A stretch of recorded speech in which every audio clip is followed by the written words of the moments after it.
Hello student, welcome to our channel CS engineering Gyan. आज के operating system के tutorial में हम लोग देखेंगे वेरिएबल साइज पार्टीशन, जिसे हम लोग बोलते हैं डायनेमिक पार्टीशन भी हम लोग बोलते हैं। डायनेमिक पार्टीशन का मीनिंग है जिस समय कोई प्रोसेस सिस्टम के पास आएगा उसी समय उसका साइज जो होगा, सिस्टम का मेमोरी एलोकेशन का जो साइज है वो आपका उस समय डिवाइड होगा। जबकि इससे पहले हमने देखा था फिक्स पार्टीशन, उसमें पहले से पार्टीशन अवेलेबल होते हैं, जहां प्रोसेस को स्पेस मिलेगा वो वहां क्या करेगा, एग्जीक्यूट करेगा। तो in this scheme is also known as a dynamic partition. इसे डायनेमिक पार्टीशन भी हम लोग बोलते हैं। It overcome the drawback of internal fragmentation. Internal fragmentation की कंडीशन आपकी आ जाती है जब हम लोग स्टैटिक पार्टीशन की बात करते थे या फिक्स पार्टीशन की हम लोग बात करते थे। उस समय जब आपका कोई प्रोसेस एग्जीक्यूट होता है तो यूजलेस मेमोरी छोड़ देता है कुछ, तो वो आपकी इंटरनल फ्रेगमेंटेशन की कंडीशन आती है। वही ड्रॉबैक जो होता है यहाँ पर रिजॉल्व होता है आपका वेरिएबल साइज पार्टीशन के अंदर। As partition size vary according to the need of the process, so it is in this partition scheme there is no internal fragmentation। क्योंकि आपका जो डिवाइड होता है, पार्टीशन जो होता है, उस समय पार्टीशन होता है जिस समय कोई प्रोसेस को जितनी नीड होती है उतना ही उसको क्या मिलेगा, मेमोरी एलोकेशन होगी। तो एग्जांपल की हम लोग बात करते हैं, इसे आप इससे समझिएगा। मान लीजिए ये हमारी मेमोरी है जिसमें ऑपरेटिंग सिस्टम को एलोकेट है 2 MB, एंड उसके अलावा ये पूरा पोर्शन आपका मान लीजिए 15 MB है, ये आपका एलोकेट होना है किसी भी प्रोसेस को। अब ये पूरा अभी खाली है, कोई पार्टीशन इसमें नहीं हुआ है। जैसे जैसे कोई प्रोसेस आएगा वैसे वैसे ये पार्टीशन जो होगा वो स्टार्ट होगा। लेट्स हमारे पास प्रोसेस है P1, P2, P3 and P4।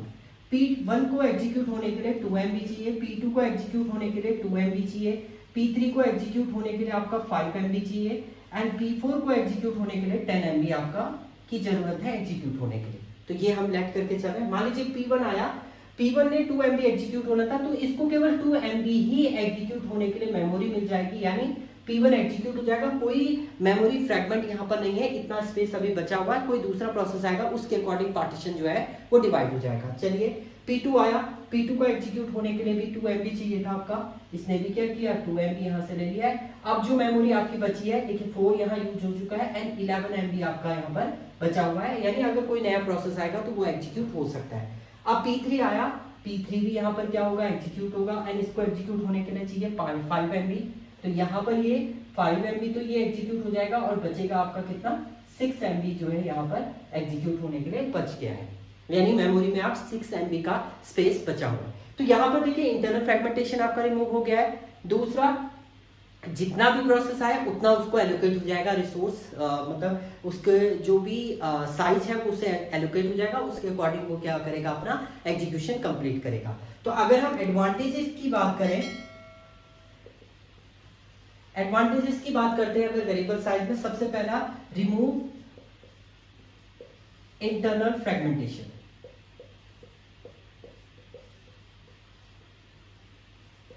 सबसे पहले इसने रिमूव किया आपका इंटरनल फ्रेगमेंटेशन, यानी जो इंटरनल फ्रेगमेंटेशन की कंडीशन थी वो आपकी यहां पर रिमूव हो गई है। दूसरा, मेंटेन मल्टी प्रोग्रामिंग। एक साथ आपके मल्टीपल प्रोग्राम जो है वो एग्जीक्यूट इसमें हो सकते हैं।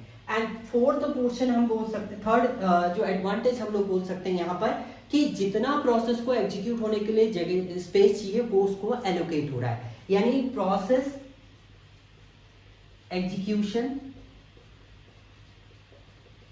Space available.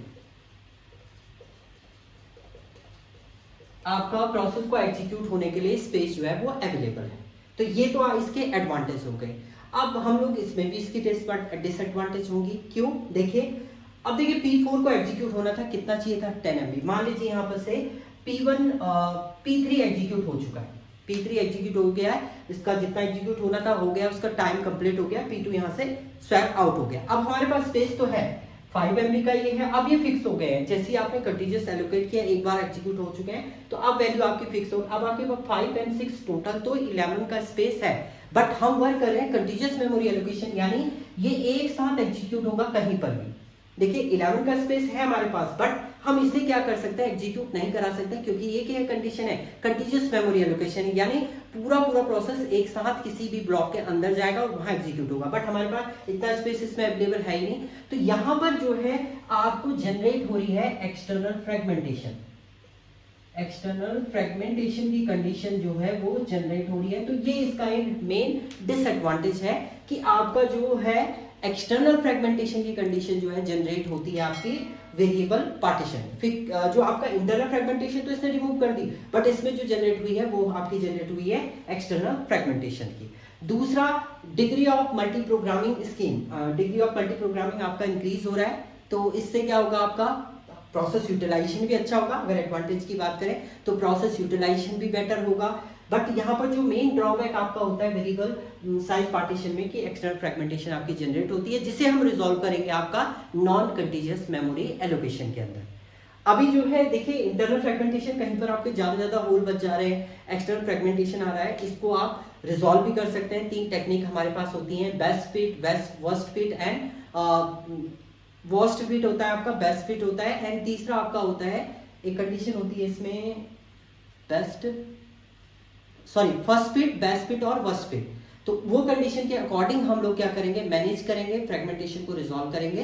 तो आगे हम लोग वो भी देखने वाले हैं इसमें कैसे होगा। नेक्स्ट ट्यूटोरियल हमारा रहेगा contiguous non contiguous memory allocation आपका कैसे होता है, कैसे वो परफॉर्म करते हैं, पेजिंग क्या होता है, सेगमेंटेशन क्या होता है, तो वो सब हम लोग आगे देखेंगे। Thank you student.